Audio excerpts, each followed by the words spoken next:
السلام عليكم ورحمه الله تعالى وبركاته. مرحبا بكم في فيديو جديد على قناه انتينيت. فيديو اليوم غادي نحضر معكم حلوه كتجي لذيذه بزاف. غنحضروها بيضه واحده بمكونات اقتصاديه وبسيطه. غنحتاجوا بيضه واحده، كذلك غنحتاجوا كاس الا ربع من السكر الخشن، وبالنسبه للقياسات دائما كاس العنبه، كيس من سكر الفانيليا، ممكن تعوضوا في بلاصتو قشور حامضه او قشور ليمونه او الفانيليا السائله او الفانيليا بودر، فاللي بغيتو واللي عندكم. غادي نطربوا هاد العناصر مزيان حتى نلاحظوا ان البيض ديالنا تغير اللون ديالو وتضاعف الحجم ديالو. صافي هنا كيف كتلاحظوا معايا هذا هو القوام اللي لازم تحصلوا عليه. هنا غادي نحتاجوا نصف كاس من الزيت النباتي، وكما كنقول لكم دائما بالنسبه للقياسات دائما بكاس العنبه مباشره. كنحاولوا ان نطربوا هاد العناصر مزيان فصدقوني جربوا هاد الحلوه، راه كتجي لذيذه وبسيطه ومكوناتها اقتصاديه وراه كتجي لذيذه بزاف. صافي من بعد ما كنخلطوا العناصر مزيان غنحتاجوا نصف كاس من الحليب، وكذلك عندي هنايا زبادي بدون سكر، ممكن ديروا اي نكهه كتفضلوا. غادي نحتاجوا ايضا كيسين من الكاكاو المر، يفضل انكم تستعملوا هذه النوعيه، يعني نوعيه جيده. فديال العبار راه ما كيجيش لذيذ في هذه الحلوه، كنفضل انكم تستعملوا هذه النوعيه ديال ساشيات. صافي كنخلطوا هاد العناصر مزيان حتى نتحصلوا على خليط اللي هو متجانس. وفي هاد الاثناء غادي نحتاجوا كاس ديال السميده الرقيقه، وايضا كيسين من خميره الحلويات. صافي هنايا كنحاولوا ان نخلطوا هاد العناصر مزيان على هاد الشكل هذا. ثم في هاد الاثناء الفرن ديالنا كيكون مسخن مسبقا على درجه حراره 150. هنا غادي نضيف الكاس الثاني، والكاس الثاني دائما بالتدريج، يعني الكاس الثاني ما غاديش يكون عامر، يعني كاس الا ربع من السميد الناعم اي السميده الرقيقه. صافي هنا الخليط ديالنا صبح معنا جاهز. هذا هو القوام اللي لازم اننا نتحصلوا عليه. هنا غادي نضيف تقريبا واحد معلقه كبيره ديال الخل. صافي وهنا كناخذوا جوج زلايف، كنحاولوا نقسموا الخليط ديالنا بشكل متساوي.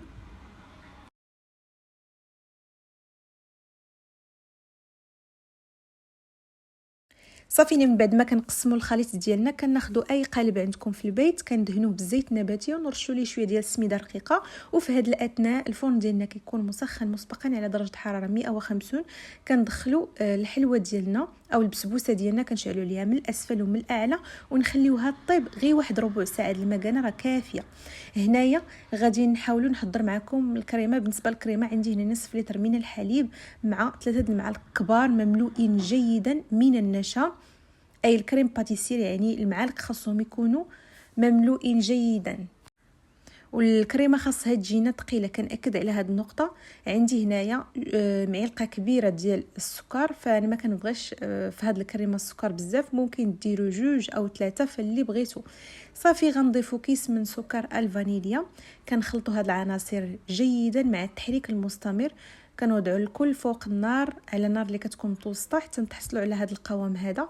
من بعد ما كنتحصلوا على هذا القوام هذا غادي نضيفوا واحد 2 فرماجات او 2 كيريات، وكنحاولوا ان نطحنوا الكريمه ديالنا بالميكسور. وكنأكد على هذه النقطه، بالنسبه للكريمه خاصها تجينا عاقده، يعني باش تحصلوا على بسبوسه اللي كتجي ناجحه 100%، الكريمه خاصها تجينا عاقده. هنايا غادي نسكبوها على هذا الشكل هذا. من بعد ما كنخرجوا الحلوه ديالنا او البسبوسه ديالنا من الفرن كنشعلوا عليها كما قلت لكم من الاسفل ومن الاعلى، وراه ما كتاخذش معنا وقت نهائيا دغيا كطيب. هنايا كنحاولوا اننا هكايا نسكبوا هذه الكريمه ديالنا.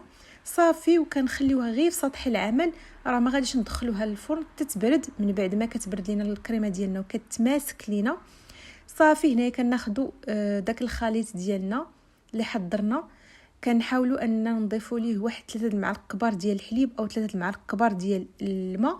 صافي وكنخلطوا هاد العناصر مزيان. وصافي هنايا كنبدا نوزع هكايا هاد الخليط ديالنا على هاد الشكل هذا. فغير جربوها راه كتجي رائعه وكتجي لذيذه. هاد البسبوسه كتصلح لنا الكوتي او للفطور الصباحي، وكتجي شي حاجه لذيذه. صافي هنايا الفرن ديالنا كما قلت لكم كيكون مسخن مسبقا على درجه حراره 150. كندخلوا البسبوسه ديالنا في هذه المرحله غادي نشعلوا عليها غير من الفوق فقط، يعني غادي نشعلوا عليها غير من الفوق فقط، كطيب لينا غير من الفوق، وبالنسبه لدرجه حراره 150.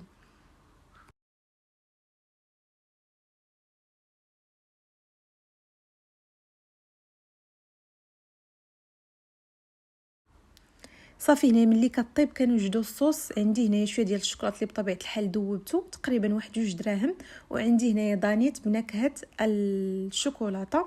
صافي من بعد ما كنخرجها من الفرن كتبرد تماما. من بعد ما كتبرد صافي كنحاول انني نزينها بهذا التزيين هذا. غادي نوزع عليها هاد الشوكولاته صافي، وكناخذوا دانيت بنكهه الكراميل كنوضعوه في بلاستيكه، وكنحاولوا اننا نزوقوا به الحلوه ديالنا على هذا الشكل هذا. وبالنسبه للتزيين كيبقى دائما اختياري، غنستمروا بنفس الكيفيه على هذا الشكل حتى نزينوا الحلوه ديالنا ونتلاقاو في الشكل النهائي.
وهنا كيف كتلاحظوا معايا من بعد ما انتهيت هذا هو الشكل النهائي ديال الحلوه ديالنا. خليتها انا في الثلاجه واحد الساعه المكانه باش هكا تمسك لينا الكريمه ديالنا. وهنا كنحاول انني نقطعها معكم. كيف كتلاحظوا معايا كتجي رائعه في الشكل وكذلك المذاق. كنصحكم انكم تجربوها لانها فعلا كتجي لذيذه وكتستحق تجربه. فإلا عجبكم الفيديو ما تنسونيش من اللايكات ديالكم وتعاليقكم الرائعه. دمتم في امان الله وحفظه، مع وصفه اخرى ان شاء الله.